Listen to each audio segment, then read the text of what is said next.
Hallo und herzlich willkommen in diesem Video. Mein Name ist René und du bist auf dem Kanal von Farbsynthese. Heute verbaue ich diesen Akku in meinen Laptop.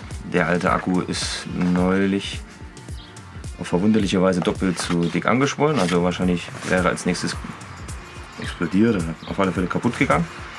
Also habe ich den schnell ausgebaut, dabei auch gelernt, wie ich diesen Laptop auseinandernehme. Das ist ein Omen von der Firma HP. Die genauen Angaben schreibe ich in die Beschreibung und blende sie jetzt hier unten ein. Den alten Akku siehst du da.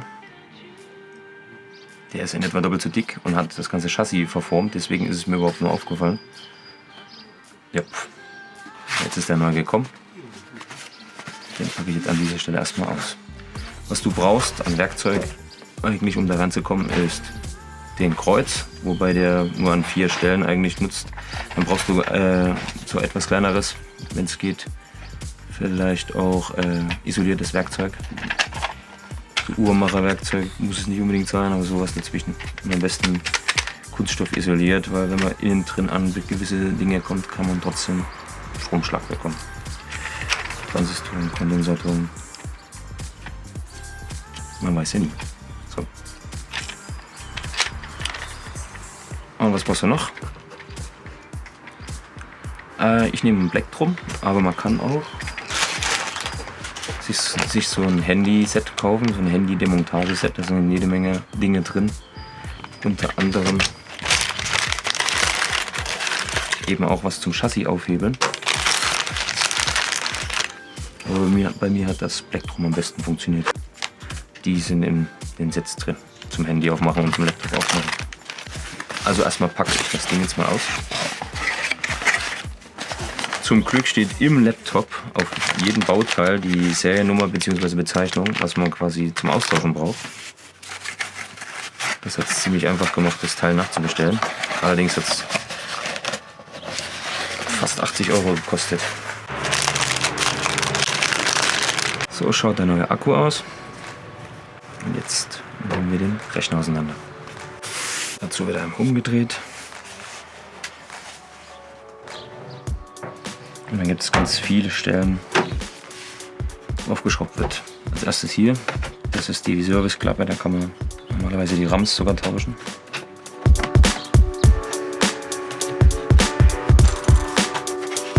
Aufpassen, dass die kleinen Schrauben nicht verloren gehen.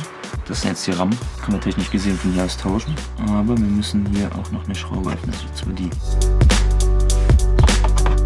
Im Normalfall sind über vielen dieser Löcher im Übrigen Gummipfropfen, die man erstmal rausfummeln muss. Und zwar über dem und diesen 4. Jetzt müssen wir den Schraubenzieher wechseln. Vor Reparaturarbeiten an Elektrogeräten, auch an Rechnern, vor allem an Rechnern, immer den Netzstecker ziehen. Wenn der Akku von außen abmontierbar ist, den Akku wegmachen. In dem Fall muss ich halt rein, weil mir jetzt trotzdem Stromschläge bekommen könnte. So, jetzt sind alle Schrauben gelöst. 1, 2. Jetzt kommt das zum Einsatz. Und zwar vorsichtig einmal rundherum die ganzen Plastiknasen raushebeln. Schön vorsichtig, dass so wenig wie möglich, am besten gar keine abbricht. So, das war's.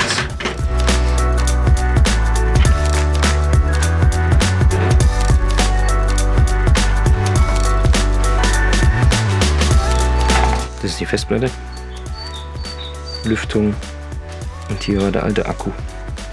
Das sind im Übrigen die Lautsprecher. Die muss man jetzt vorsichtig hierher und dabei das Kabel nicht beschädigen. Das ist der Aufkleber, der mir gesagt hat, welchen Akku ich wieder bestellen musste. Einfach wieder festschrauben wie vorher. Man sieht auch sonst, alles Mögliche ist beschriftet zum Ersetzen. Und nun weiß ich auch, dass ich meine Festplatte ersetzen kann. So, wenn der festgeschraubt ist, müssen wir den natürlich noch anschließen.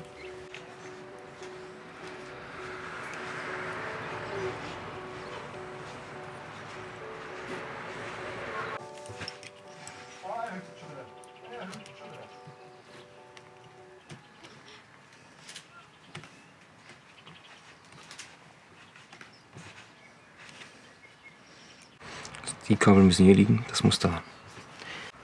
Jetzt muss dieses Kabel noch reingefummelt werden. Dafür legt man es da drüber. Jetzt ein bisschen fest und schiebt es immer unter die Klinke.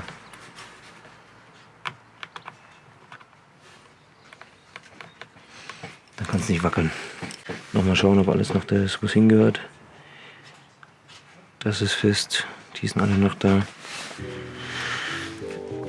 Wenn innen drin alles verstaubt ist, kann man es mit einem trockenen Pinsel und vielleicht einen Staubsauger reinigen, aber schön vorsichtig. Nichts Metallisches nehmen, was Kontakte überbrücken könnte und zu Kurzschlüssen oder Fehlfunktionen in Chips und Ähnlichem führen könnte. Allgemein immer vorsichtig sein, weil auf so Transistoren und Ähnlichem könnte Strom sein. Muss nicht, aber kann. Weiß man ja nicht. Empfehlenswert wäre dann sowas zum Beispiel zum Reinigen von Kameras.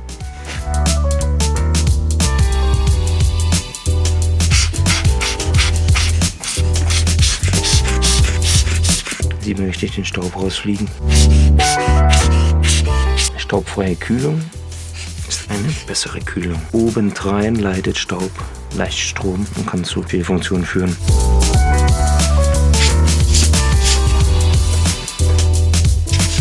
Warum soll man nicht unbedingt selbst pusten, weil man dabei spuckt?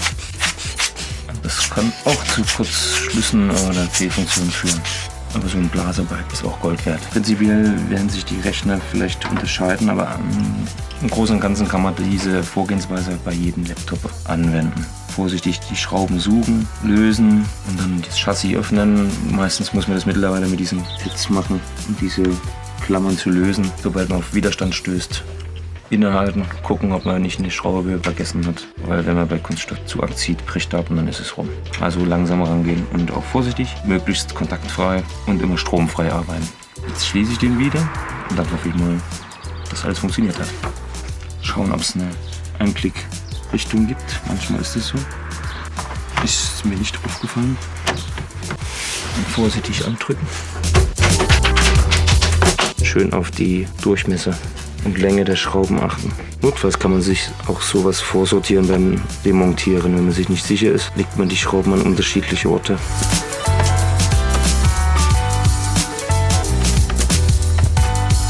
Die zwei Dicken kommen an den Rand.